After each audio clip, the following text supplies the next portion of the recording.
Hey guys, welcome back to my channel. I'm Jess. If you're new here, we do DIY, we do crafting, we do sewing, and sometimes I sing. And I know you clicked this title because you left your gifts to the last moment and you want to make something cool for someone. So in today's video, I'm going to help you create the perfect DIY gift for all the different types of people in your life. We have DIYs for musicians, for plant lovers, for coffee lovers, for kids. So I won't keep you any longer, guys. Let's get crafting because we don't have a lot of time. We are on our way today to the thrift store. I always go to the thrift store first to try and find the things I need for my DIYs. All right, guys, we're here. Just putting on my mask. Let's go thrifting. I figured I'd call this one the perfect gift for your hipster friend. The inspiration for this DIY comes from this photo of my mother. And actually, I found this jacket and I had to have it because it looks just like the jacket she's wearing in the photo. First things first, you're going to want to download Photoshop. And don't worry, I'm pretty sure they have a 30-day free trial, so you can download that.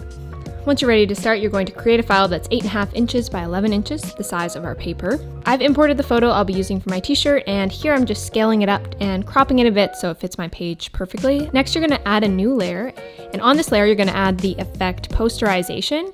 If you can't find it, just write the word into the help menu and it'll show you where to find it. Next, I created another layer and I dragged it underneath my posterization layer, and I'm using a paintbrush with my opacity set to 10%, and I painted around my image with some orange. I'm just trying to make it look a bit warmer. Then I went in with some pink and I painted around the image, making it a bit more poppy. All the stuff I'm doing here can be modified to your personal taste, of course. I'm just doing what I think looks cool. Then I went in with some pink and I painted around the image, making it a bit more poppy.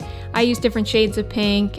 Sorry about my laggy computer. I don't know why running all this stuff at once made it super slow. As you can see, I went off the edges, so I'm taking the crop tool and I'm cropping the layer with the paint on it and making it fit my image. For the final touches, I went in with my eraser tool and erased the paint marks that I didn't like. Also, before printing this, you're going to want to flip the image horizontally because otherwise your print will be backwards. Now I'm just loading the paper in the printer and printing the images. I'm doing two different designs. The second one was inspired by this image. I loved the slogan, "The Gentle Woman," and actually it's a UK-based magazine, so I'm taking my inspiration from there.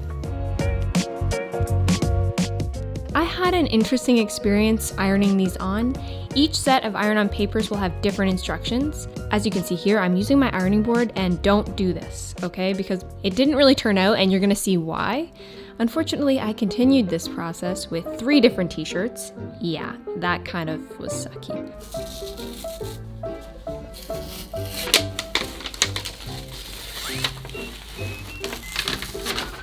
Seriously? I'm getting a little bit of paper stickage.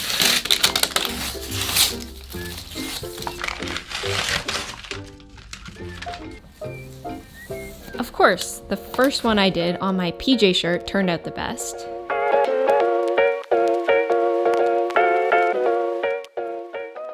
And you know what? I actually do love the one that I did on the white shirt as well. When I was peeling it off, I wasn't quite sure. This is such a fail. But actually it has kind of a grungy, worn look. A lot of clothes you buy now have that look anyway, so I'll definitely be wearing that one around the house. I probably won't gift it. Okay, let's cut to a few days later when I actually finally got this to work properly. I'm gonna try this again. For my second attempt, I bought a different brand of iron-ons from Amazon. And this time, instead of using my ironing board, which was too squishy, I used a cutting board and I wrapped it in a t-shirt.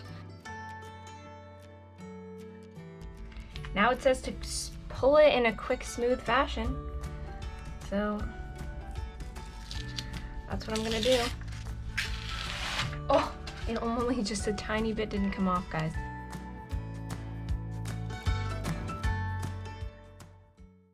And we couldn't forget about all the musicians in our lives, so you're gonna need some cool CDs. You're also gonna need some felt and some Gorilla Glue. We're making DIY coasters using old CDs. You're gonna take your CD and trace it onto your felt, then cut around the circle.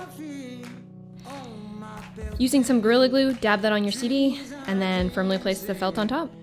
Using my scissors, I cut around the edges to make sure they were as clean and professional looking as possible. I found these CDs at Value Village. They have a ton of different options, and you can find a CD that the person you're giving it to likes. And you can even create a little set, and they fit in a stocking perfectly.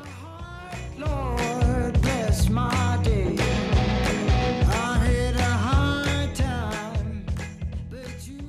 This DIY is perfect for all the plant lovers in your life. And actually this is perfect for anyone because everyone likes plants. For this DIY, I'm using some cuttings that I propagated myself, but you could also pick up a small plant at the garden center for pretty cheap. I know these cuttings are ready to plant because they have these cute little roots forming. They've been propagating for a few weeks. If you haven't already propagated some plants, you probably don't have time at this point, so go pick up another plant. Don't just cut off the leaf. You want to make sure you cut the stem just above where the leaf is growing from. This pot has no drainage hole, so I'll be putting some rocks in the bottom and then filling it with potting soil and planting my little leaves. I feel like this isn't quite a DIY. I mean, you're planting a plant and that's really thoughtful, but I also wanted to add some creative touches to this gift, so I took a cork pot holder that I got from IKEA, and I've also seen these at the dollar store. I used some tape to create geometric lines on the pot holder, and then I'm painting within those lines.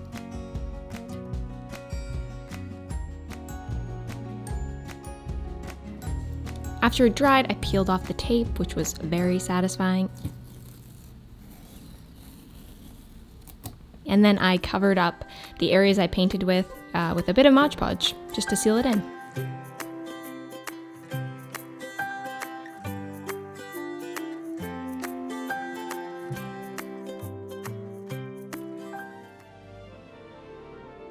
Alright, moving right along to the next one. This DIY I think I'm gonna call the perfect gift for a pandemic. You guessed it, we're making melt and pour soap. It's great if you can pick up 1 or 2 essential oils that you know your friend will like. Oh, French vanilla, guys, I wish you could smell this. Oh, I've got lavender. Okay, now I'm just enjoying smelling these. Melt and pour soap's really easy. I've actually made another video over on Yael's channel and I'll link that below. Just chop your soap up into chunks. I usually try and keep them around 1 inch, and you're gonna microwave those in a bowl for 90 seconds.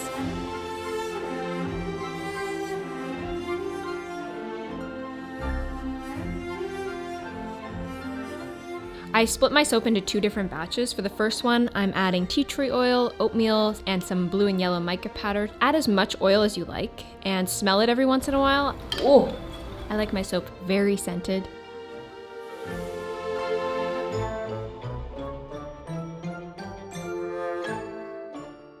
And with the other half of my soap, I used French vanilla and honey oil, and some gold sparkles.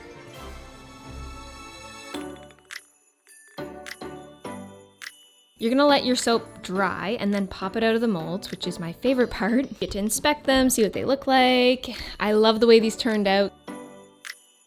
To make these soaps look extra professional, I'm gonna be wrapping them in cellophane and ribbon. I'm also making little labels that say what kind of soap it is and what's in them. You can either tape these to the outside or actually put them inside the cellophane. For the rectangle soaps, I'm wrapping them in paper, kind of like how you buy them at the store, and then writing on the label. Okay, moving on. Next, we're doing a gift that's perfect for kids. We are making a DIY cookie jar mix. I found a simple cookie recipe online, and I'm going to be layering my dry ingredients in the mason jar. I used the piping bag as a funnel to try and keep the ingredients layered nice and neat. So started with some flour, and then I added some salt. Then I added some brown sugar, which, by the way, feels like kinetic sand. Has anyone else ever noticed that? Here's one quick tip while you're doing this. If you have a medium-sized jar like me, think about halving your recipe because you can always add extra chocolate chips to fill up your jar. But as you can see, I'm quickly running out of space, and it was really hard for me to fit all the ingredients in here. So if I were to do it again, I would halve the recipe and just add extra chocolate chips and maybe crush up a peppermint and just put that in as well.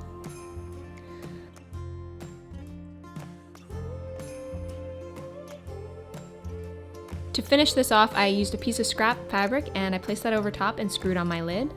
And now is the fun part. As you know, I love decorating, so I printed the instructions off and kept them as simple as possible since this is a gift for kids. And I played around with the bow for a little while, just making sure that I liked the way it looked. And that's it, guys. A cute gift, a rainy day activity, and a yummy treat all in one. Last up, we're going to be touching on the coffee lovers in our lives. I have a lot of those in my life. I'm going to quickly teach you how to make a cup cozy using some scrap fabric that you might have laying around. You're going to place the cardboard onto your fabric and cut around it, leaving a ½ inch. You're going to cut 2 of these out of the fabric and then 1 of these out of a piece of batting. Okay, so to recap, you should have 3 pieces, 2 of the fabric and 1 of batting. Now lay the 2 pieces of your fabric right sides together and then place the batting on top, making a little sandwich. This is your little sandwich. Now pin around it and sew around the cozy, leaving a 1/4 inch seam allowance approximately. And make sure to leave a 2-inch opening because we need to turn it right side out, obviously. Once I turned it right side out, I ironed it, and then I'm going to do a top stitch around it as well. Before I top stitch this, I actually pinned around the top, focusing on where the opening is, just because I want to make sure everything gets sewn nice and neatly. Now that that's done, we're almost there. You're going to take your Velcro and cut it to size, and pin the scratchy piece on one side of the cup cozy and sew around that. Then pin the soft piece to the other side. And that's it. Now your cup has its own little outfit. This is a great project for using up scraps. I had some more DIYs planned, but unfortunately I'm super busy getting ready for Christmas, so hopefully I was able to spark your creativity. Have a happy holidays, everyone, and I will see you next time.